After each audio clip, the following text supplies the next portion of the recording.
సర్వశక్తిమంతుడైన మా ప్రియ పరలోకపు తండ్రి, ప్రతి అధికారమునకు మీరే ప్రభా, ప్రతి అధికారమునకు కారకులు మీరే. మీ వలన కలిగినది తప్ప ఏ అధికారము మీరు లేకుండా కలగలేదు. ప్రపంచంలో మీ ద్వారా నడిపించబడుతూ ఉన్నాయి. ఈ ప్రకృతి చక్రము మీ ఆధీనంలో ఉంది స్వామి. ప్రతి ఉదయ సాయంకాలములు కూడా మీరెరుగుదురు.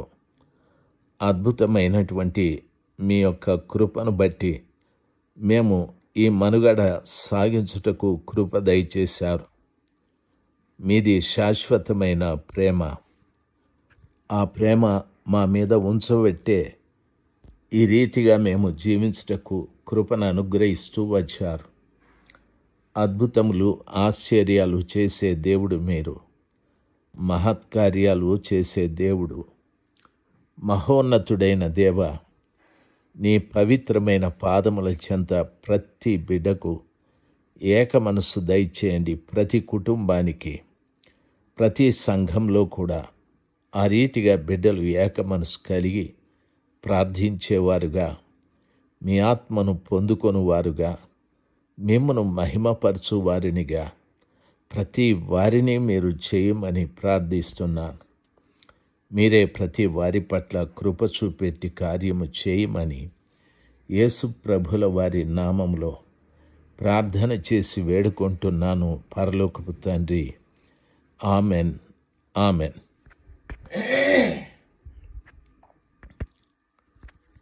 ఏప్రిల్ మాసం 14వ తారీఖు 2026 మంగళవారం. ప్రియులరా, నెహెమ్యా గ్రంథము 8వ అధ్యాయం మొదటి వచనంలో ఉన్న విషయాలే చెప్తూ ఉన్నాను. 7వ నెల వచ్చినప్పుడు ఇశ్రాయేలీయులు తమ పట్టణములలో నివాసులయ్యుండిరి. అప్పుడు జనులందరూ ఏక మనస్కులై నీటి గుమ్మము ఎదుటనున్న మైదానమునకు వచ్చిరి. ఏక మనసు అను దానిని గురించి మీతో మాట్లాడుతూ ఉన్నాను. ప్రియులారా, గమనించాలి. రోమీయులకు రాసిన పత్రికలో వారు ఏక మనసు కలిగి దేవుని మహిమపరచాలి అని చెప్పబడి ఉంది. దేవుని బిడ్డలుగా మనము దేవుని మహిమపరుస్తున్నామా అనేది ఆలోచించాలి. అనేక మంది అన్యుల ఎదుట, దేవుని ఎరగని ప్రజల ఎదుట దేవుడు నిన్ను మహిమపరుస్తూ వస్తున్నాడు. నీవు దేవుని మహిమపరిచావా? ఆలోచన చేయి. రెండవది, మొదటి కొరింథీయులకు రాసిన పత్రిక, క్షమించండి, నా గొంతు బొంగురు పోయాది, అందుకే ఇట్లా శబ్దం చేస్తూ ఉన్నాను. మొదటి కొరింథీయులకు రాసిన పత్రిక 1వ అధ్యాయం 10వ వచనం. మీరందరూ ఒకటే మాట పలుకుచు విభేదములు లేకుండా ఏక మనసు కలిగి నిలబడాలని వాక్యము సెలవిస్తుంది.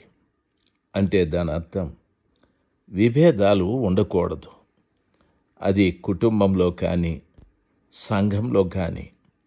ప్రభుని నమ్ముకున్న బిడ్డలు ఎప్పుడు కూడా భేదములు పుట్టించేవారుగా ఉండకూడదు.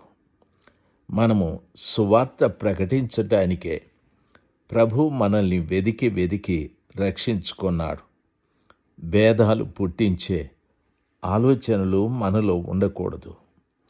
భేదాలు పుట్టించే ఆ ప్రయత్నాలు చేయకూడదు.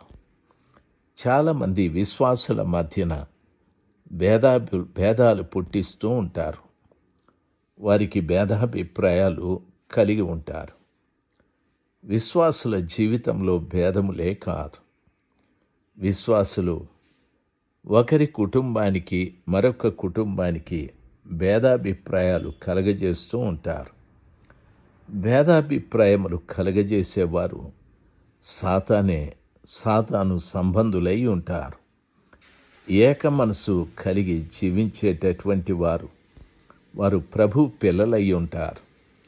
ఏక మనసు కలిగిన వారు ప్రార్థిస్తారు, పరిశుద్ధాత్మతో నింపబడతారు, వారు దేవుని మహిమపరుస్తారు. ప్రియులారా, పరిశుద్ధ గ్రంథమైన బైబిలు ఆ రీతిగా సెలవిస్తుంది. దేవుని పిల్లలుగా నువ్వు ఎక్కడున్నావో ఆలోచన చేయి. ఏక మనసు కలిగి ఒకే మాట పలుకుతూ సంఘంలో విభేదాలు చోటు లేకుండా నీవు జీవిస్తున్నావా ఆలోచన చేయి.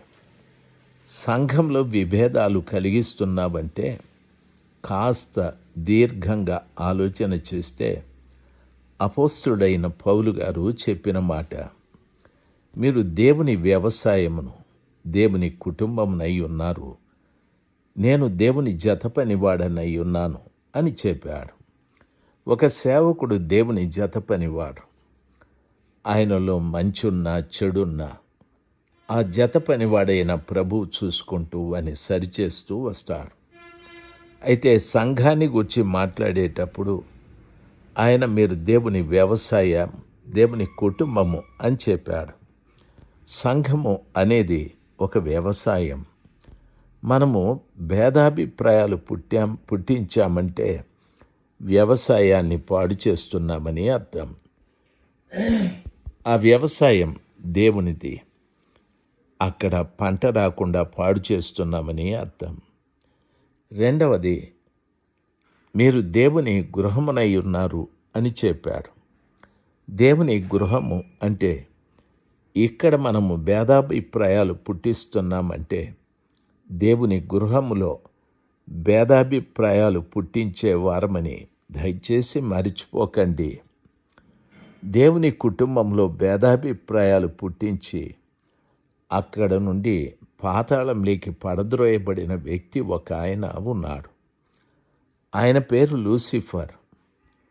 ఆయన తాను గర్వించి తను ఆ స్థలములో నుండి ప్రభుల వారు త్రోసివేస్తే అనేక మంది దూతల్ని తనతో పాటు తీసుకొచ్చేశాడు.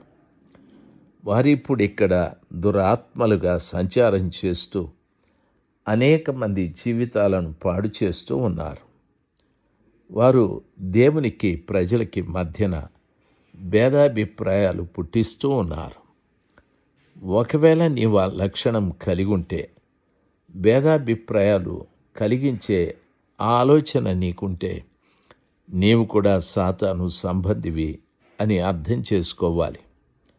మనము భేదాభిప్రాయాల్ని పుట్టించే వ్యక్తులుగా కాదు, మనము ప్రేమని పుట్టించే వ్యక్తులుగా, ప్రజల మధ్యన ఏక మనస్సు, ప్రజలతో కలిసి ప్రార్థించడం, ప్రభుని మహిమపరచడం, ఈ రీతిగా ప్రతి ఒక్కటి మనం చేస్తూ సర్వశక్తిమంతుడైన దేవునికి ఘనత, మహిమ, ప్రభావాలు ఆరోపించు జనముగా మనం ఉండాలి. ఆ శ్రేష్టమైనటువంటి కార్యక్రమాన్ని చేస్తూ దేవుని కొరకు జీవించే వ్యక్తులుగా ఉండాలి. దేవుని పిల్లలు మళ్ళా చెప్తాను, మీ ద్వారా భేదాభిప్రాయాలు అనేది ఉండకూడదు. ఆ రీతిగా చేస్తే దేవుని కుటుంబంలో మీరు భేదాభిప్రాయాలు పుట్టించిన వారే. దేవుని కుటుంబము అని చెప్పబడిన పరలోకంలో భేదాభిప్రాయం పుట్టించింది లూసిఫరే కదా. అందుకే కదా ప్రభుల వారు అతన్ని క్రిందికి పాతాళంలోకి పడద్రోశాడు. దేవుని పిల్లలు, మీకు నా మనవి, ఎప్పుడూ భేదాభిప్రాయాలు పుట్టించకండి. ఆ ఆలోచన నుండి ప్రక్కకొద్దాం. దేవుని మహిమపరిచి దేవుని ఘనపరిచే స్థితిలోకి వెళదాం. అప్పుడు ప్రభుల వారు, నన్ను ఘనపరచు వారిని నేను కూడా ఘనపరుస్తాను, నన్ను మహిమపరిచే వారిని నేను కూడా మహిమపరుస్తానని ప్రభు సెలవిచ్చాడు. కాబట్టి దేవుని పిల్లలుగా ఒక్కొక్కరు ఆలోచించండి. మీరు భేదాభిప్రాయాలు కలిగించే వాళ్ళైతే దేవుని కుటుంబంలోనే కలవరాలు పుట్టిస్తున్నారు. మీరు దేవుని సంబంధులు కాదు, సాతాను సంబంధులై ఉన్నారు. ఈ విషయాన్ని మీరు గమనించాలి, ఆలోచించాలి. ఆ కృపగల దేవుని పిల్లలుగా ఈ ఉదయకాలమందు ఒకవేళ భేదాభిప్రాయాలు పుట్టించే మాటలు, ఆ ఆలోచనలు, ఆ యొక్క క్రియ నీలో ఉందంటే దయచేసి మారు. లేకపోతే ప్రభులు వారు నిన్ను సాతానుడితో పాటు పాతాళంలోకి త్రోసివేస్తాడు. ఒకవేళ ఇంకా నువ్వు సంఘంలో ఉన్నావంటే అది దేవుని మహాకృప. ఆయన నీ పట్ల కనికరాన్ని చూపెడుతూ ఉన్నాడు. అందుకు నీవు దేవునికి కృతజ్ఞతలు చెల్లించి ఆయన్ను మహిమపరిచే బిడ్డగా మారుదువుగాక. దేవుని కృప సదాకాలము నీకు తోడుగా ఉండునుగాక. ఆ కృపగల దేవుని యొక్క గొప్ప ప్రేమతో నీవు నింపబడుదువుగాక. ఆమెన్. మొదటి వచనమే చెప్తూ ఉన్నాను. ఆమెన్.